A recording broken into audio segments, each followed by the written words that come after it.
1 Corinthians 2. The spiritual man discerns the things of the Spirit.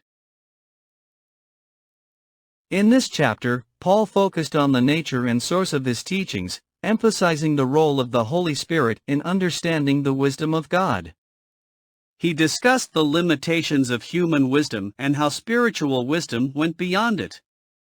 Exegesis by sections and verses. Verses 1 to 5.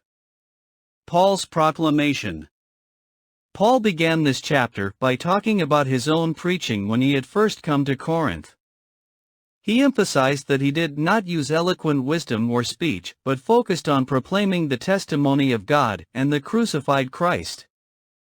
Paul's aim was to allow the Corinthians' faith to rest not on human wisdom but on the power of God. Verses 6 to 10, the wisdom from God. Paul distinguished between the worldly wisdom he had earlier dismissed and the true wisdom from God that he and other apostles spoke among the mature. This wisdom, hidden in mystery, God decreed before the ages for our glory. This wisdom was not known by the rulers of that age, who, in their ignorance, crucified the Lord of glory. But, as it was written in the Scriptures, what no eye has seen, nor ear heard, nor the heart of man imagined, what God has prepared for those who love Him.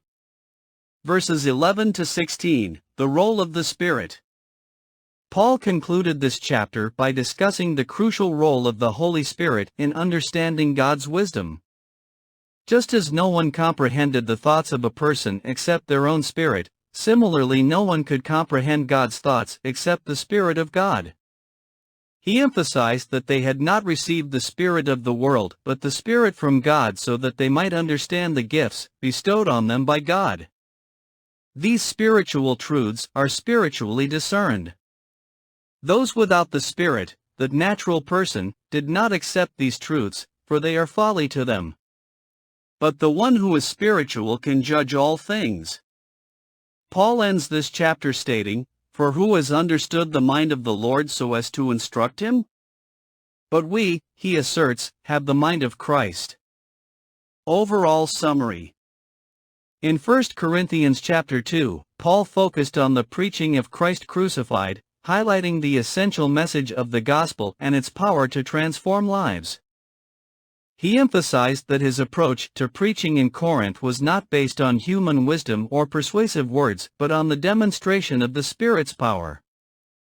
Paul then delved into the concept of wisdom, distinguishing between the wisdom of the world and the wisdom of God. He emphasized that God's wisdom was revealed through the Holy Spirit, and it was by the Spirit that believers gained spiritual discernment and the mind of Christ. This chapter reminded the Corinthians of the need to prioritize the wisdom of God over worldly wisdom and to rely on the guidance of the Spirit in their lives and decision-making.